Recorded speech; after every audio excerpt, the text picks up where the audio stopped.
Qu'est-ce que ça dit de nous, une trahison? À quel point tu t'écoutes ou tu t'écoutes pas. Parce qu'en général, quand tu te fais trahir, quand les gens ils sont honnêtes, on le sait. C'est juste que toi, t'as cru que t'étais spécial. Eh ben non, t'es pas spécial. Plus on aime les gens, bah plus on se lâche, genre. Moi, j'ai jamais compris ça. Bah non, en fait, plus t'es proche de moi, plus je vais faire attention à toi. Pour moi, être grand, c'est vraiment être sincère. Être bien sans les masques. Il y a des gens, ils n'aiment pas les chats. Ouais, moi j'adore les chats. Et c'est ma femme qui m'a convaincu. Donc, avant que ta femme te convainc, Ah ouais, non, moi. tu les appréciais ou Oh pas du non, tout? pas du tout. C'était pas un sujet. Pour moi, j'étais le cliché dont elle parlait, quoi. Donc, t'avais peur? Non, j'en voulais pas, que ça servait à rien, etc. Puis après, mon chat est arrivé, et là, j'ai dit, ah ouais, c'est un délire. Ça sert à quoi, un chat? À rien, c'est ça qui est bien. C'est ça qui est bien. Parce qu'en fait, il t'aime. Il t'aime pas, c'est magnifique. C'est ça qui est bien. Il t'apporte quoi? Mon chat m'apporte... Franchement, tu sais quoi? Une sérénité de ouf. Ouais, moi et mon chat, on est... Wow, c'est mon gars sûr. Mon gars sûr, il est là, il tape des coups de pression parce qu'il a faim, parce qu'il veut qu'on joue, tu vois. Après, il fait sa vie, très simple. Et ouais, une sérénité dans le sens où, quand il te kiffe, quand il veut quelque chose, tu vois, il y va, quoi. Il n'y a pas de filtre. C'est super apaisant, je trouve. Il s'appelle comment? Phoenix. Phoenix. Ouais. Mais bon, je l'appelle Pacha, Nini, tout ça. Son nom, il est parti loin. Phoenix, renaître de ses cendres. C'est ça, exactement, ouais. Ça t'évoque quoi? Renaître de ses cendres? En fait, il est arrivé à un moment particulier de notre vie, à moi et ma femme. Et dans ce moment particulier, il fallait on était dans l'obligation de renaître. Sinon, c'était compliqué. Et dans ce moment particulier, c'était comme si, en fait, le superflu, il avait plus besoin d'être là. Pour moi, le phénix, on l'a appelé comme ça parce que c'était un moment particulier de notre vie, je répète. Et dans ce moment-là, il fallait revenir à l'essentiel. Ouais. Qu'est-ce qui amène quelqu'un à s'éloigner de l'essentiel? Bah, quand t'es pas sincère. Quand t'es pas sincère et que tu te rends pas compte que t'es pas sincère. Tu vois, t'es juste dans la vie et puis tu te fais... t'es dans la vie, quoi. Et puis après, l'histoire que tu racontes de toi commence à être de plus en plus différente de qui t'es. Et donc après, tu perds cette sincérité. Et donc, du coup, certaines fois, bah, Dieu, il fait bien les choses. Hein. Il te ramène là où on doit te ramener. Comment est-ce que tu sais quand tu es sincère? Quand l'autre n'est pas le sujet. Ok. C'est-à-dire que je fais les choses par moi, mais pour plus grand. L'autre est un moyen et peut-être un chemin, mais c'est plus le sujet. Donc, que t'aimes les gens, que t'aimes pas les gens, c'est plus le problème. C'est qui tu es et qu'est-ce que tu fais pour être qui tu es, quoi. Alors, je viens de faire une phrase à la Matrix de ouf. Waouh, punaise. C'est magnifique. C'est ça qu'on va chercher. D'ailleurs, je tiens à le préciser parce qu'il y a des gens, ils doivent se dire, ils ont loupé le début de la vidéo. Il n'y a pas d'intro. Il y a pas d'introduction. On est rentré directement dans le vif du sujet. Et cette première question autour des chats.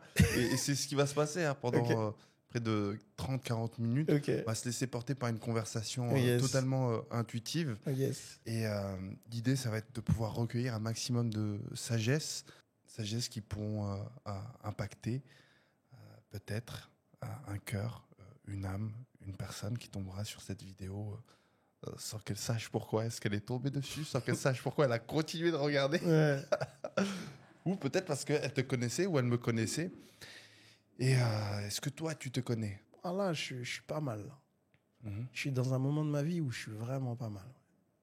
Je te dirais que j'ai pas...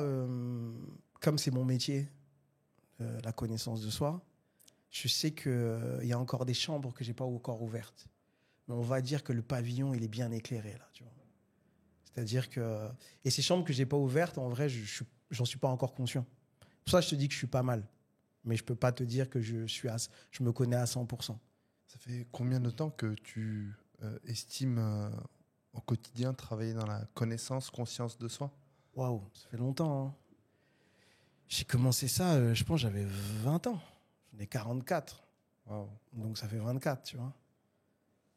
Donc ouais, ça fait longtemps. Mais entre le temps, tu sais, entre le temps où tu t'inventes une vie, le temps où tu colles à cet idéal que tu as mis petit, tu es là, tu te dis ouais, moi je veux être ça, moi je veux être ça. Et puis tu colles à cet idéal et puis à un moment donné, ça te coûte trop d'énergie, du coup tu t'entoures de mauvaises personnes, mais ces mauvaises personnes, elles correspondent à l'image que tu as créée de toi. Tu vois, et donc à un moment, Dieu il se charge de faire le ménage, quoi. Et après, du coup, t'as plus le choix que d'aller dans ce chemin de sincérité. Dieu se charge de faire le ménage. Ouais. Comment est-ce qu'il s'y prend? Alors ça dépend. Ça dépend de si tu es têtu ou pas. Si t'entends les appels ou pas. Si t'entends les textos, ça c'est beaucoup cool. Tu vois? Mais si après les textos, les rappels, les signes, tu persistes, il fait le vide. Il fait le vide pour te rappeler que l'essentiel, c'est ni toi, c'est ni l'autre, c'est lui. Et qu'en réalité, il t'a donné des chemins clairs. Et ces chemins clairs, plus le temps passe, plus tu te rends compte que, ouais, il y a un côté, quand t'es petit, tu dis, ouais, mais pourquoi c'est pas négociable? Et après, tu te rends compte de, alhamdoulilah, c'est pas négociable. Parce que je me dis, en fait, là, c'est sûr, en fait. Tu vois? Et c'est vraiment quelque chose que, paradoxalement, moi, dans ma manière de fonctionner, je suis quelqu'un d'assez têtu. Donc, il m'a fallu beaucoup de temps. Parce qu'entre l'intellectualisation, c'est-à-dire le fait de comprendre vite, et le fait d'incarner ce que tu as compris, c'est pas la même chose. Quels seraient les pires conseils de vie que tu pourrais donner à quelqu'un de têtu? Fais ce que je te dis. Ce serait la pire chose.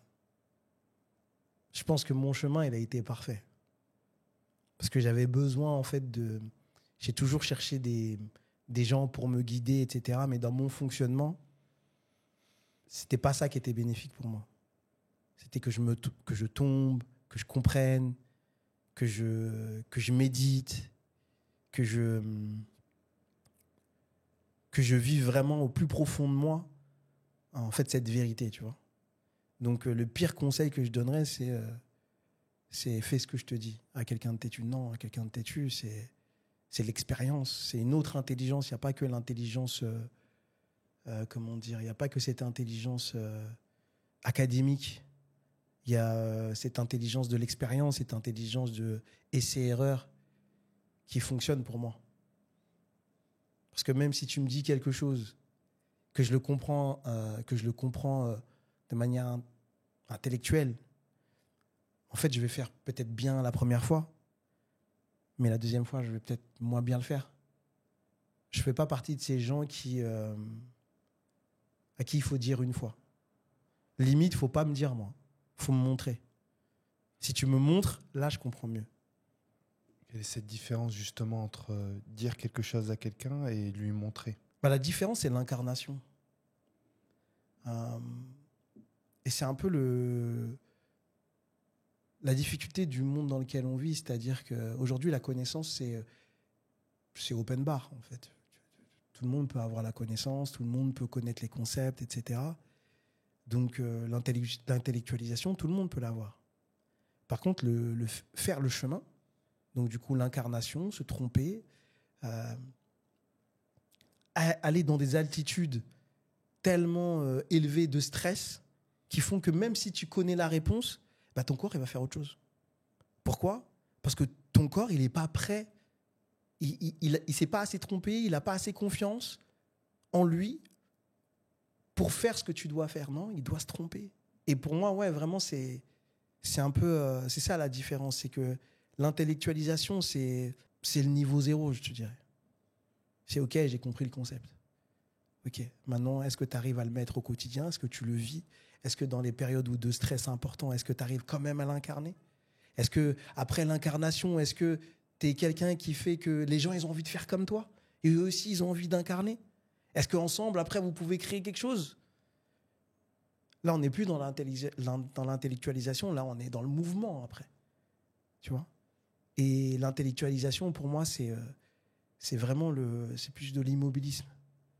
Si je suis là et je me dis, ouais, j'adore, comment... j'ai une idée incroyable, je peux t'en parler, franchement, on se fait un petit brunch, tout ça. J'ai rien contre les brunchs, mais mais il y a ce truc de, tu vois, ça bouge pas, quoi.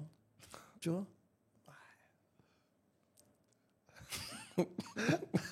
Alors, mon épouse ne regardera pas ces 12 minutes de vidéo. Mais si jamais elle tombe sur ce passage-là, je pense que ça entrera en résonance avec elle. Moi, je suis aujourd'hui, j'ai de plus en plus de mal à manger dehors. Pour plein de raisons différentes. Quand c'est un repas avec des collaborateurs, collaboratrices, j'apprécie énormément. Mais moi, j'estime que le meilleur endroit, là où je me sens le plus en paix, en sérénité, c'est chez moi. Ouais. Pourquoi je vais aller dans Paris, dans un endroit là où les tables, elles sont côte à côte. Des fois, tu as l'impression que tu es dans la conversation de la personne, tu entends tous ses problèmes. Ouais. Et tu es là, vraiment. Aujourd'hui, je n'arrive plus à composer socialement avec des espaces comme ça. Là où quelqu'un dans le brunch va arriver. C'est quoi? Des fois, j'ai envie de dire à mon épouse, viens, on arrête, on rentre dans leur conversation et on fait table tous ensemble. Là, de suite, ça va évoquer ça. Toi, qu'est-ce que ça t'évoque, ce partage? Ce que ça m'évoque, c'est vraiment vraiment cette promiscuité en ce moment. Là, tu parles de brunch, mais je dirais en général, même dans les métiers qu'on fait, tu vois, le fait de montrer ce qu'on fait tout le temps, de devoir, allez, il faut que je te montre ça, il faut que je te montre ça.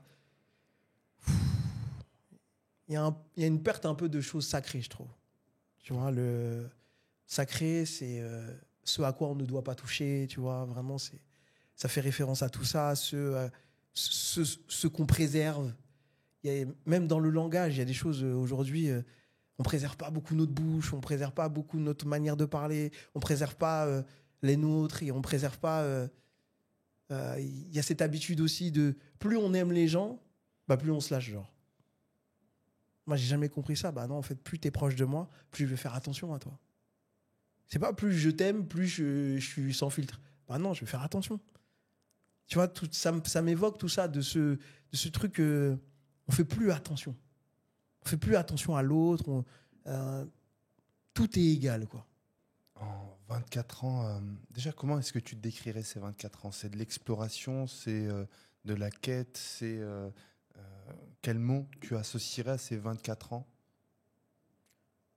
Je te dirais, le premier mot qui me vient, c'est accident. Accident. Ouais. 24 ans d'accident. Accident incroyable. Accident, ouais. Ok. Donc, Ouais. en 24 ans d'accident. Ouais. Ouais. Ça fait bizarre de dire ça comme ça. Ouais. Mais ok. En 24 ans d'accident, Ouais. qu'est-ce que tu as... Alors, en 24 ans d'accident, qu'est-ce que tu ne comprends toujours pas sur toi? Cette difficulté, encore un tout petit peu en angle mort, de me sentir un peu en opposition en interne, tu vois. Il y a encore des choses que j'arrive pas à totalement déployer. Il n'y en a pas beaucoup, mais il y a encore des choses où encore je pense vivre encore des accidents ou encore explorer, je sais pas. Vraiment ce côté où je peux être assez ambivalent. Mais c'est moi, c'est-à-dire quand je vais avec des gens, je vais pas beaucoup parler. Je suis pas quelqu'un qui parle beaucoup. Vraiment, et des fois, tu vas me voir vanner, me taper des barres, etc. Et puis de l'autre côté, je vais disparaître un peu, tu vois. C'est rien contre les gens, c'est moi. Et puis, je vais avoir un côté vachement profond. À un côté, je suis un gamin fini. Souvent, mon frère et mes petits frères, ils m'envoient un message, c'est Patrick, tu grandis quand? Je dis jamais, en fait, c'est pas le but, tu vois. Et en fait, c'est ces oppositions que je t'expose, avec lesquelles je suis très en paix. Mais il y en a encore une ou deux où je me dis, c'est moi, mais c'est quoi le lien? Tu vois? C'est quoi le lien? Elles sont contradictoires, mais je sais qu'il y a un lien et c'est pas que je le comprends pas, je le sens pas encore. Ça veut dire quoi pour toi, grandir? Pour moi, grandir, c'est juste... c'est totalement sincère. C'est vraiment... pour moi, la sincérité, c'est fondamental. Fondamental dans mon bien-être. Donc aujourd'hui, dans ma définition, je suis quelqu'un de très grand. Je suis quelqu'un d'adulte. Mais ça ne va pas être la définition, par exemple, de mes frères qui m'envoient ce message. C'est arrête de faire ce genre de blagues. Arrête de... sois sérieux un peu. Quand c'est un moment où tout le monde est comme ça, bah moi, je vais sortir une connerie. Et ben en fait, j'ai pas cette définition-là d'être adulte ou d'être grand. Pour moi, être grand, c'est vraiment être sincère. Vraiment, et être bien sans les masques. Quelle est la plus grosse connerie qu'on puisse faire dans une vie? La plus grosse connerie, vraiment, c'est pas s'écouter. Ah ouais, pour moi, c'est simple, hein, mais pour moi, c'est fondamental. Tu t'écoutes pas, continue à pas t'écouter. On en reparle. Après, tu verras voir. Parce que ne pas s'écouter, c'est vraiment... je pense qu'il n'y a pas plus grande trahison, en vrai, que pas s'écouter. Il se passe quoi quand on s'écoute pas? Bah, tu passes à côté de toi, tu passes à côté de ta vie, tu passes à côté de gens incroyables, tu passes à côté de trop de richesses. Parce qu'il ne faut pas faire ça, parce que on t'a dit qu'il fallait faire comme ça, parce que ce que tu entends en toi est peut-être dérangeant. Alors que souvent, ce qui est dérangeant, quand tu entends quelque chose en toi qui est dérangeant, souvent, c'est ta solution. Souvent, c'est ta solution et tu es là, tu veux pas le faire. Et puis après, souvent, on dit « Oh, mais j'aurais dû. » Bah ouais, t'aurais dû, ouais. Là, ce que tu dis là, ça m'évoque une personne, une fois que j'ai eu en consultation, qui aspirait à trouver un partenaire dans sa vie. Et elle commence un peu à s'emballer. Alors, je vais te partager ce sujet et tu me diras comment ça entre en résonance avec toi. Une femme, plus de 30 ans, célibataire, des difficultés à trouver le conjoint qui pourrait lui correspondre au niveau de la foi, au niveau du statut social, au niveau des qualités humaines, tout simplement. Et plus la session passe, heureusement qu'elle m'avait prévenu, et je la remercie. J'ai tendance à m'emballer émotionnellement. Et là, elle commence à s'énerver contre moi, à me responsabiliser ou me tenir pour responsable de sa situation presque, et de la situation de toutes les femmes de notre génération qui ont des difficultés à trouver la bonne ou le bon partenaire. Ouais. Et elle me dit, mais tu veux que je fasse quoi? Ça fait des années que je travaille sur moi. Tu veux que je me réveille tous les matins à 4 heures que je médite, que je prie? C'est ça que tu me dis de faire? Je dis, écoute, moi, je te l'ai pas dit. Mais si, dans cet excès de colère, c'est cette solution qui t'apparaît, peut-être qu'il y a quelque chose à explorer. C'est ça que tu veux dire quand tu parles souvent dans ce qui nous dérange à l'intérieur, c'est une solution potentielle? Ouais. C'est exactement ça. Et tu vois, quand tu dis, quand les gens ils disent « Ouais, je travaille sur moi », mais travailler sur soi, c'est... En fait, ça n'a pas de fin. Enfin, c'est pas... Là, on n'est pas dans un truc de thalassothérapie où, tu vois, tu prends de mardi à vendredi et tu te bats, en fait, tu vois. Ça n'a pas de fin. Ça n'a pas de fin. Pourquoi? Parce qu'on est multiples en interne et en plus, on rencontre des gens. Donc, ouais, moi, quand je suis complètement d'accord avec ce que tu dis, c'est-à-dire que quand elle dit ça, moi, ce que j'entends, c'est « Ouais, à un moment, c'est pas toi qui as la solution. La solution, elle est plus haut. » Et tu le sais, en fait. Oui, se lever tôt. Oui, méditer. Oui, prier. Elle t'est juste en train de dire que la solution, elle est plus haut. Oui. C'est parce que c'est pas toi qui décides. Et ce côté d'accepter que malgré tout ce qu'on sait, malgré l'avancée humaine, même tu vas voir des médecins, à un moment donné, C'est l'effet du Maroc. je viens trop à Marrakech, c'est trop. Maman, je te jure, je mange encore ma fée, on est là. Il y a toujours un moment Ouais, à ça Marrakech, glisse, ça ouais, ça revient, glisse, ça c'est revient. ça, c'est ça. Et en fait, ce que je disais, c'est que malgré tout ce qu'on sait, même une pathologie, eh ben, à un moment, le médecin, il va dire, je sais pas. Parce qu'à un moment donné, c'est pas dans nos mains. Et ce truc, tu vois, on parlait d'intellectualisation, c'est aussi ça, l'intellectualisation, ça fait penser aux gens qu'ils ont un certain contrôle. Non.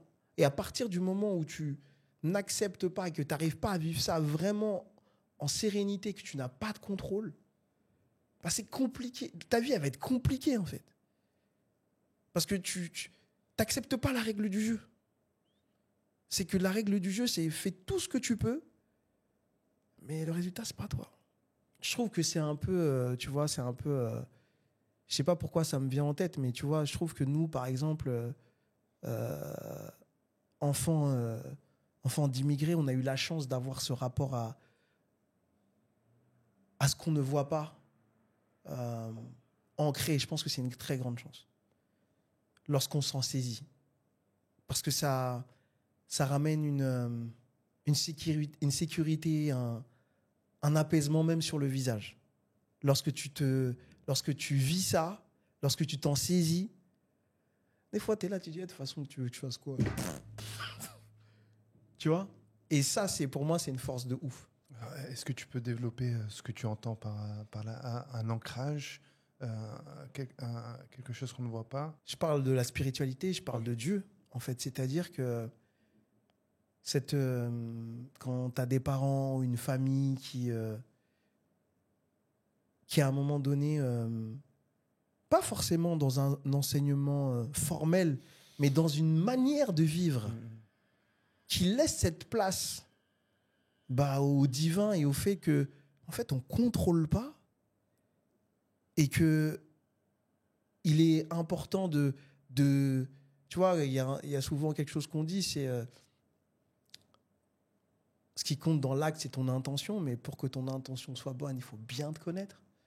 Parce que tu peux aussi t'inventer une intention.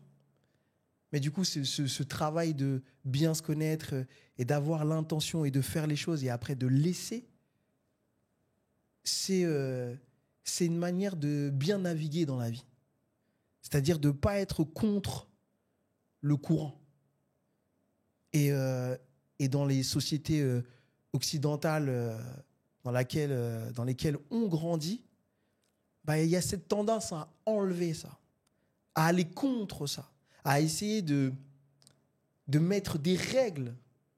Et ce qui est drôle, c'est que plus tu vas dans les... Moi, je suis pas scientifique, mais je m'intéresse à beaucoup de choses. Ou quand tu lis, par exemple, tout ce qui est dans les sciences quantiques, ils te disent quoi à la fin? Il y a plein de probabilités et en fait, on ne sait pas grand-chose. Et ça, je trouve que c'est vraiment quelque chose qui nous manque en ce moment. Qu'est-ce qui te manque à toi aujourd'hui? Franchement, là, aujourd'hui, tu me parles. J'ai envie de te dire, je suis bien, moi. Vraiment, aujourd'hui, je te réponds, aujourd'hui, je suis bien. Alors, bien sûr, je te dirais qu'il me manque de l'argent, il me manque des abonnés, je pourrais te dire des trucs comme ça. Mais c'est... Ça, non, c'est pas... Ça, c'est, je vais travailler pour ça. Mais ça me manque pas. Je suis pas attaché à ça. C'est des moyens pour des choses, mais je suis pas attaché à ça. En ce moment, vraiment, il me manque... Non, je vais très bien. T'es attaché à quoi? Moi, je suis vraiment profondément attaché à Dieu, à ma famille.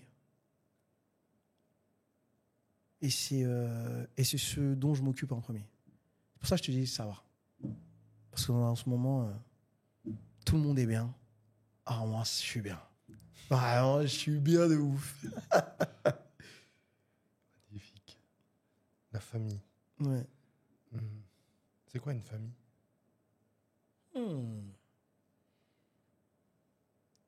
Tu sais que je me suis posé la question longtemps sur ce mot, hein, la famille.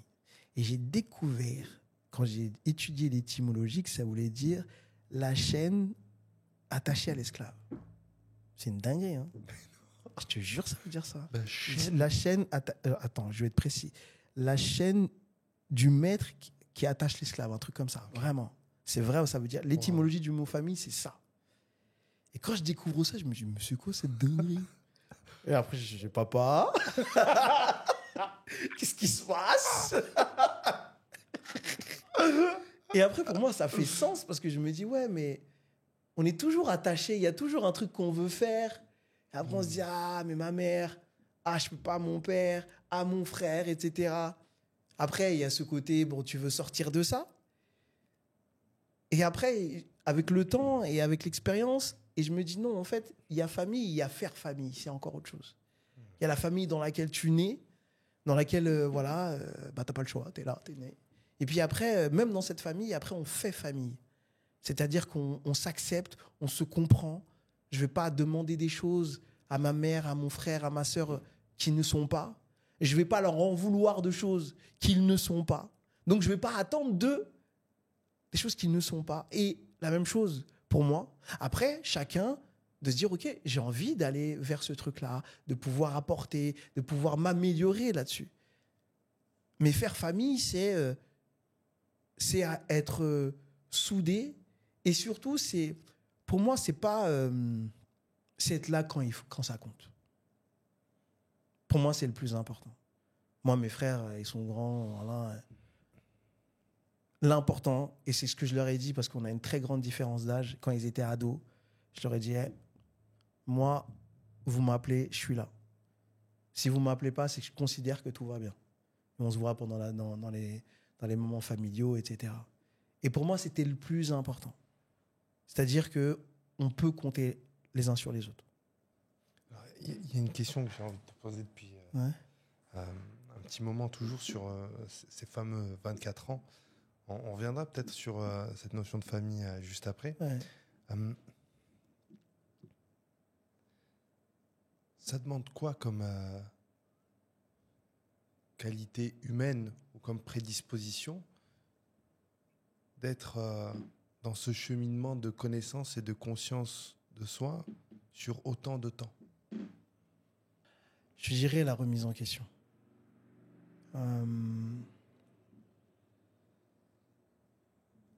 Le fait que tout change. Parce que la remise en question, ça, tu acceptes les séparations, du coup. Tu acceptes, du coup, si tu acceptes les séparations, tu acceptes la trahison.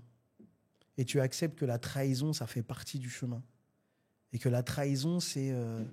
Parce que, waouh, j'en ai connu des trahisons. Je pourrais faire un livre sur trahison. Et en même temps, ça m'a tellement apporté, en réalité. Ça m'a tellement éduqué. Vraiment, je pourrais c'était trop... En fait, dans ma vie, c'est trop important, ça. Cette réalité, alors que moi, je suis quelqu'un...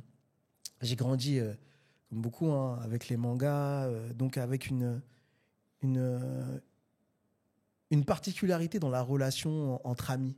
Parce que dans la culture japonaise, la famille, c'est important, mais les amis, c'est aussi important que la famille. Et moi, j'ai grandi dans cette idée-là. Dans cette idée que quand on est amis, ah ouais, c'est la famille, amis, c'est pareil, tu vois. Et donc, du coup, tu te construis avec ça. Et dans ce moment où j'ai bossé sur moi, bah, j'ai compris que c'était beaucoup plus subtil que ça. Que cette idéalisation, eh ben, c'était peut-être le bout du chemin. Mais ce n'était pas le chemin. C'était peut-être que ça m'arrivera et peut-être que ça ne m'arrivera pas d'avoir ces liens si forts, si ancrés. Et donc, du coup, les trahisons, elles ont été, pour moi, des miroirs brisés, mais à chaque fois qui étaient très pertinents. Très pertinent me concernant, très pertinent me concernant comment j'étais en relation avec les gens et qu'est-ce que ça disait de moi. Qu'est-ce que ça dit de nous, une trahison? À quel point tu t'écoutes ou tu t'écoutes pas. qu'en général, quand tu te fais trahir, quand les gens ils sont honnêtes, on le sait. On n'est pas étonné. On n'est pas étonné. La personne, elle t'a fait ce qu'elle t'a fait, tu l'as déjà vu faire à quelqu'un d'autre. C'est juste que toi, tu as cru que tu étais spécial. Eh ben non, tu n'es pas spécial. Et donc, du coup, qu'est-ce qui t'a amené à penser que tu étais spécial? Et ce qui t'a amené à penser que tu étais spécial, c'est souvent quelque chose que tu n'as pas, que tu cherches chez l'autre. Tu veux que l'autre, il te l'amène, il te le dépose. Alors que c'est quelque chose souvent qu'il est important que tu développes en toi. Pourquoi ce besoin de se sentir spécial? C'est toujours la même chose. Hein. On est né, on est mis sur terre, on a des parents, on veut leur plaire. Et selon ce que l'on vit, on a ce regard, ce retour ou pas. Donc du coup, d'être aimé particulièrement. Et puis, on est souvent à la recherche de ça, de cette validation de la personne qui a de l'autorité ou une autorité que nous, on aura créée. Et en fait, cette validation, elle ne viendra jamais des gens. Et on souffre à partir du moment où on ne lâche pas cette idée. Et on souffre à partir du moment où on va dans l'idée inverse aussi. J'ai besoin de personne. Ah non, tu fais la même chose. Non, le truc, c'est qu'il y a des choses que tu dois développer chez toi.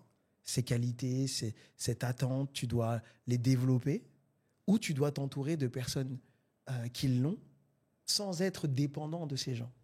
Parce que si tu es dépendant de ces gens, tu ne pourras pas leur dire la vérité lorsqu'il faudra leur dire des choses dures.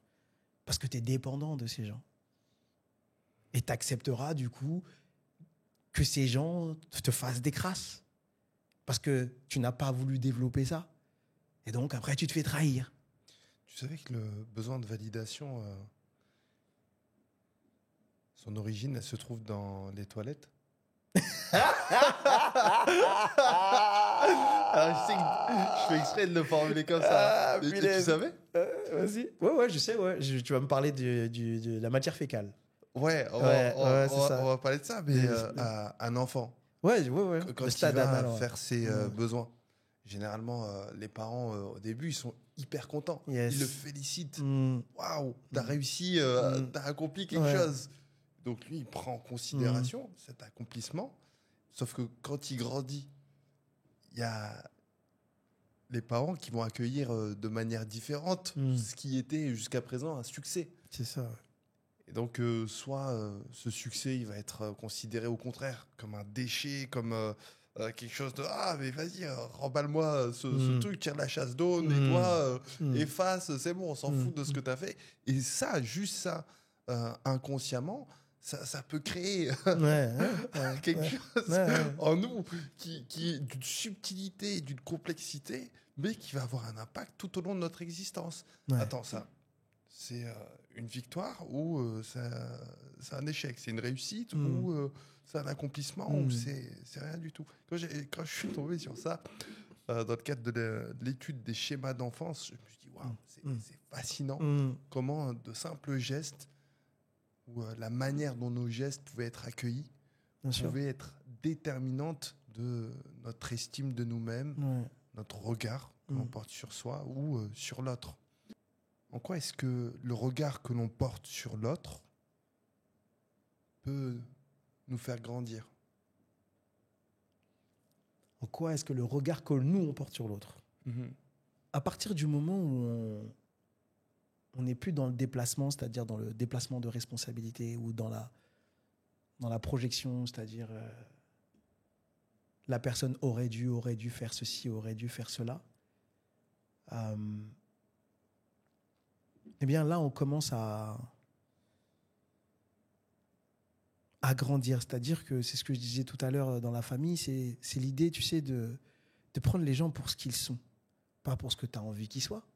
Pas parce qu'ils ont un potentiel que tu as vu et en fait, c'est trop dommage, ils devraient être comme ça. Non, mais tu te rends compte de tout ce qu'ils pourraient faire. Mais en fait, laisse-le. que c'est peut-être pas sa temporalité, c'est peut-être pas son envie. Et peut-être qu'en plus, lui, il le voit même pas. Donc, à partir du moment où on accepte les gens exactement comme ils sont,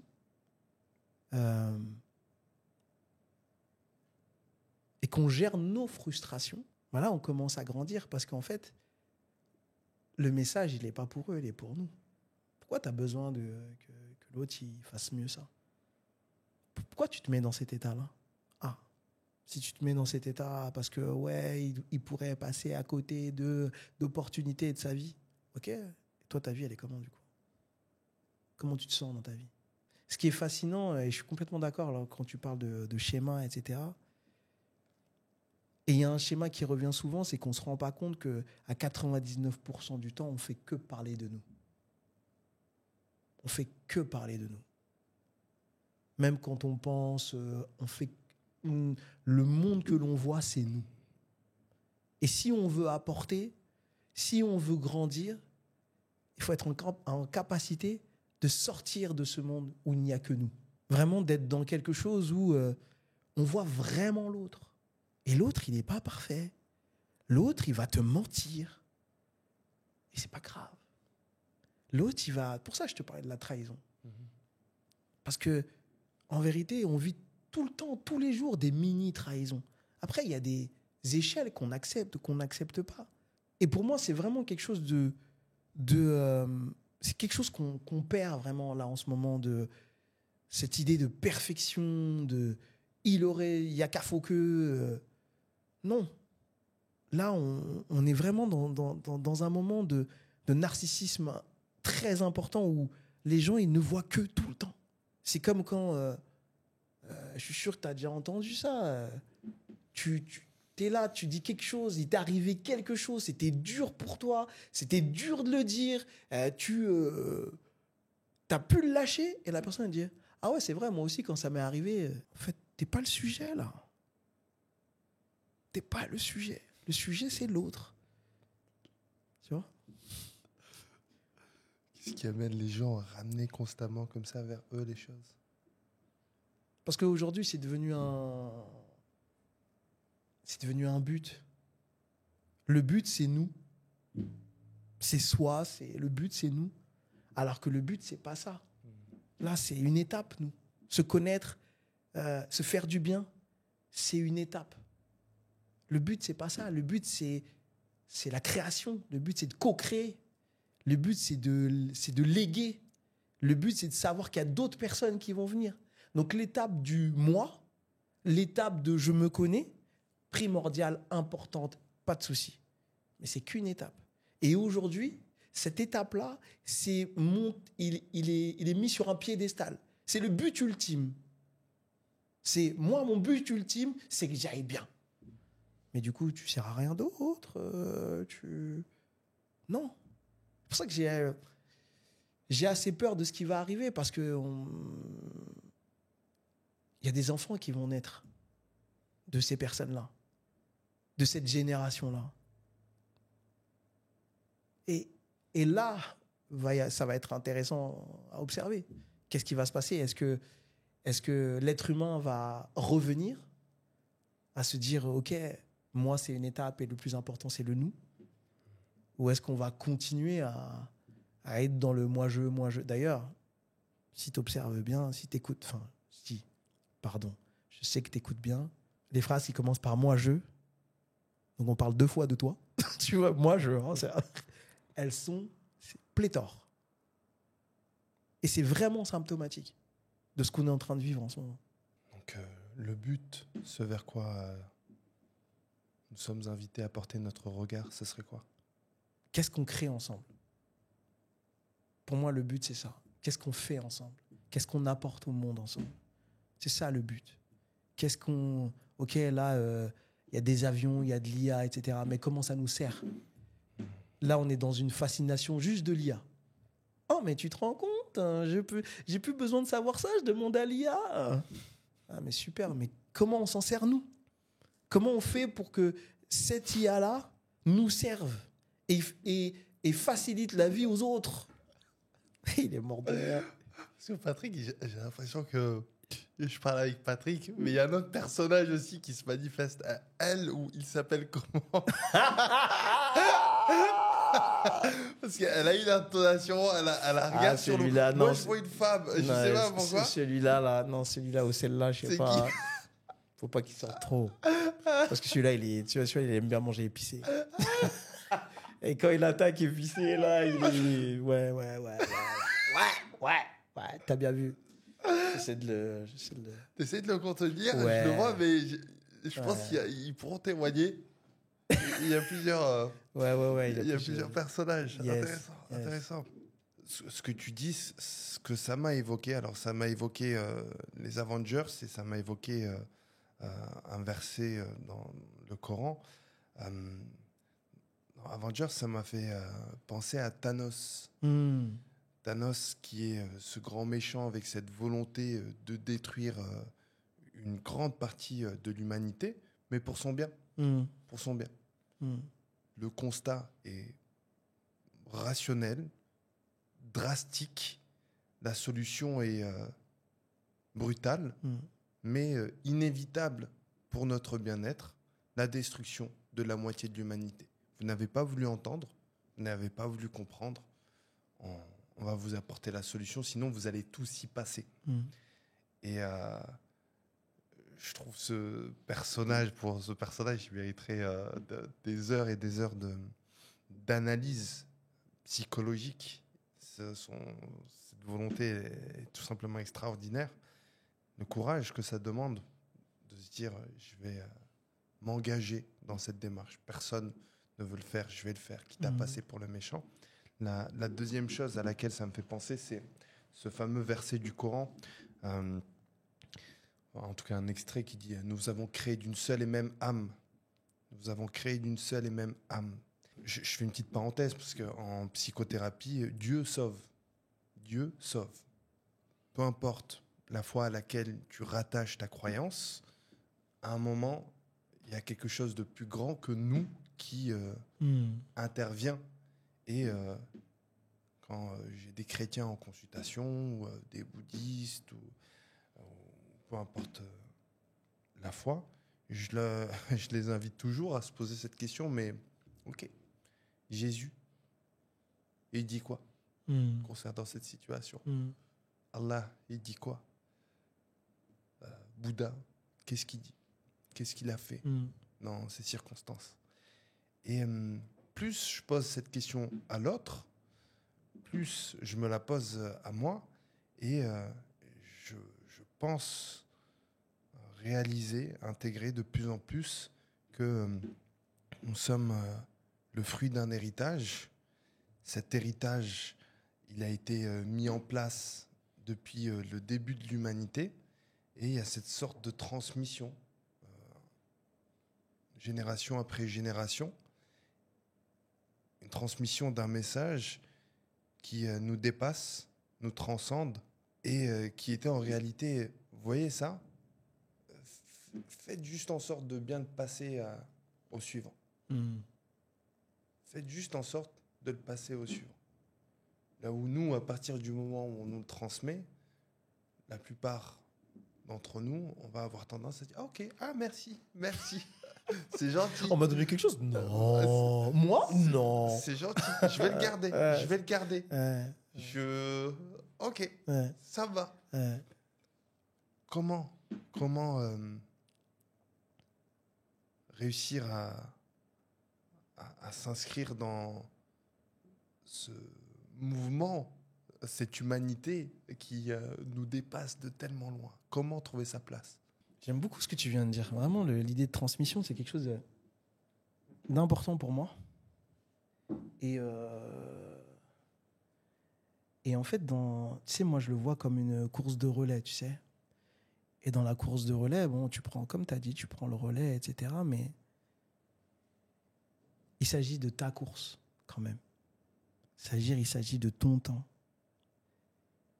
Et pour moi, c'est très important de se rendre compte de ça, c'est qu'on nous transmet quelque chose, on va s'arrêter à un moment, et pendant ce laps de temps-là, ce qu'on nous a transmis, c'est notre responsabilité.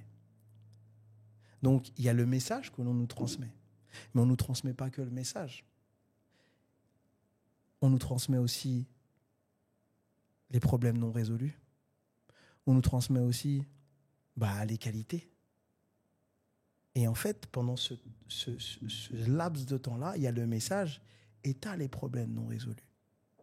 Et ce qui est très difficile, c'est de se rendre compte que ces problèmes non résolus, on n'est pas dans l'obligation d'être fidèle à ça. On est, en tout cas, moi, c'est ma perception, on a plus la mission de transcender ça. Pour que lorsqu'on va transmettre, on transmet mieux. C'est pour ça que je trouve que c'est très important ce que tu viens de dire, parce que justement, tu disais dans ce laps de temps, pour moi, dans ce laps de temps, eh bien, on vit tous les temps. Dans le sens où j'ai mes parents, ils m'ont transmis des choses. Ils m'ont transmis une manière d'être, avec des difficultés. Et moi, pendant ce laps de temps, je vais avoir bossé sur moi. Et donc, ces difficultés-là, je vais les régler. Je vais les transcender, je vais les dépasser. Et donc là, je règle mon problème. Et si je fais bien les choses, eh bien peut-être que lorsque je règle mon problème, mes parents, ils m'ont vu. Et ils disent, ah, c'est peut-être ça qu'il faut que je fasse aujourd'hui. Donc pendant ce laps de temps, je gère mon présent, mais peut-être que j'ai aidé leur passé. Et après, je le lègue dans un futur à quelqu'un. Pour moi, c'est hyper important parce que on ne se rend pas compte qu'il y a de toute cette responsabilité, en fait. De toute cette responsabilité lorsque tu as ton père, ta mère, ton oncle qui se pose là et qui te raconte une histoire familiale. C'est pas juste un bon moment. C'est une responsabilité. Qu'est-ce que tu vas faire de ça? Et ces moments-là, c'est le cœur même de ce que l'on doit faire. On doit les sublimer, on doit les honorer. Et on doit, quelque part aussi, trouver des solutions que l'on peut trouver. Les autres générations trouveront d'autres solutions. Pour moi, vraiment, c'est tout ce que tu as dit là, ça m'évoque ça. Pour moi, c'est tellement important qu'on ne peut pas se contenter d'être dans quelque chose de très rigoureux, rigoriste et pas transcendant. Alors Patrick, on arrive à la fin de ce moment de partage. S'il y avait peut-être un dernier message, quelque chose d'essentiel que tu souhaiterais te transmettre. Tout ce qui me vient, c'est vraiment... la famille, c'est très important.